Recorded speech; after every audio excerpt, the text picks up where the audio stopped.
ఇప్పుడు మీరు జాయిన్ అయిన కాలేజ్ లో ఫస్ట్ కౌన్సిలింగ్ లో ఆర్ సెకండ్ కౌన్సిలింగ్ లో వచ్చిన కాలేజ్ లో మీకు బ్రాంచ్ నచ్చలేదా, మీరు బ్రాంచ్ చేంజ్ అవుదాం అనుకుంటున్నారా, మీకు ఏదైనా ఆప్షన్ ఉంటుందా అనే పాయింట్ అయితే ఈ వీడియోలో నేను డిస్కస్ చేయబోతున్నాను.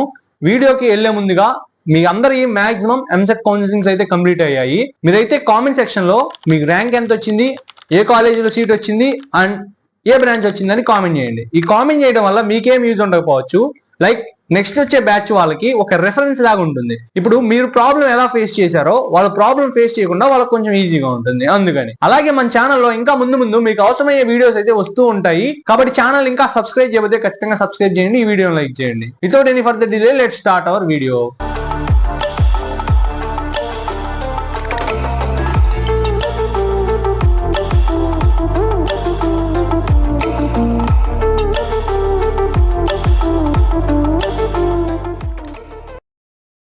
అసలు ఇప్పుడు మనం ఉన్న కాలేజీలో బ్రాంచ్ మారలేమా అంటే ఛాన్సెస్ ఉంటాయి.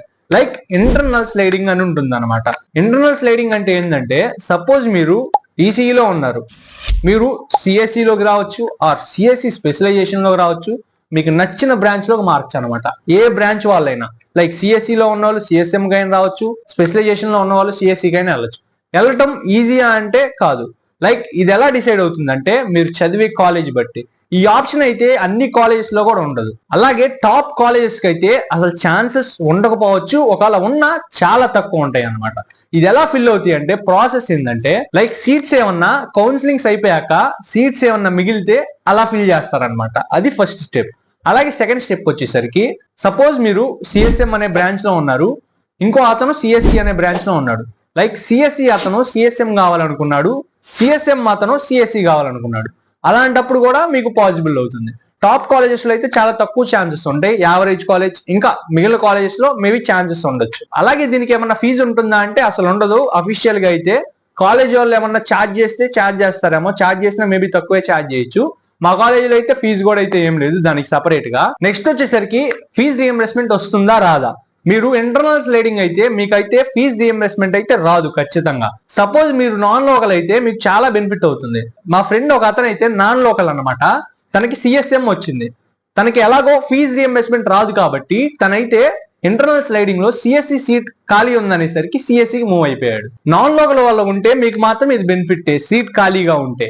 అలాగే మీకు ఇంకా డౌట్స్ ఉండొచ్చు, లైక్ కౌన్సిలింగ్ కి దీనికి ఏదైనా సంబంధం ఉంటుందా అని. కౌన్సిలింగ్ కి దీనికి అయితే అస్సలు సంబంధమే ఉండదు.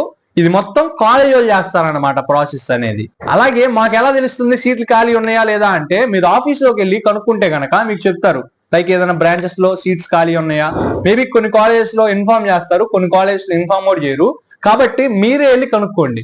మీరు వెళ్ళి ఆఫీస్ లో ఆర్ మీకు తెలిసిన సార్స్ ఎవరైనా ఉంటే వాళ్ళని కాంటాక్ట్ అయ్యి వాళ్ళని అడగండి. వాళ్ళ కాంటాక్ట్ అయితే మీకు ఇన్ఫర్మేషన్ తెలుస్తుంది. మీకు చేంజ్ అవడానికి ఇవి ఆప్షన్స్ అనమాట. అలాగే కొంతమంది అటానమస్ కాలేజెస్ లో అయితే, టాప్ కాలేజెస్ లో మేబీ మేనేజ్మెంట్ లో జాయిన్ అయి ఉంటారు రిజల్ట్స్ రాకముందు. బట్ మీరైనా పర్లేదు అని కంటిన్యూ అయిపోయిన వాళ్ళు ఉంటారు కొంతమంది. వాళ్ళు బెటర్ ర్యాంక్ వస్తే మీకు కూడా స్లైడింగ్ ఆప్షన్ ఉంటుంది అనమాట. మా ఫ్రెండ్ కి అయితే ఒకరికి 19,000 ర్యాంక్ వచ్చింది. తను వచ్చేసరికి సిఎస్ఎం లో డొనేషన్ కట్టి మేనేజ్మెంట్ సీట్ అయితే జాయిన్ అయ్యాడు.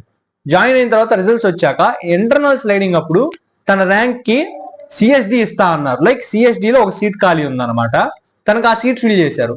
తను ఆ డొనేషన్ కాలేజ్ ఫీ మొత్తం కట్టే పని లేకుండా, like government category A, management కాకుండా ఇంకో కేటగిరీ ఉంటుంది కదా, ఆ కేటగిరీ కింద ఫీజు కట్టుకుంటే సరిపోతుంది. తనకి కౌన్సిలింగ్ ద్వారా అయితే సీట్ ఇవ్వలేదు, సీట్ ఖాళీ ఉంది, ఆ సీట్ ఫిల్ చేశారు.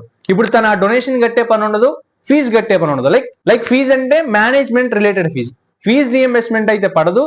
గవర్నమెంట్ ఫీజు ఉంటుంది కదా, లైక్ కేటగిరీ ఏ ఫీజు ఏది ఉంటుందో అది కట్టుకుంటే సరిపోతుంది. హోప్ మీకు ఇన్ఫర్మేషన్ హెల్ప్ అయింది అనుకుంటున్నాను. కాబట్టి వీడియోని ఇంకా లైక్ చేయకపోతే లైక్ చేసి ఛానల్ ని సబ్స్క్రైబ్ చేయండి. That's it guys.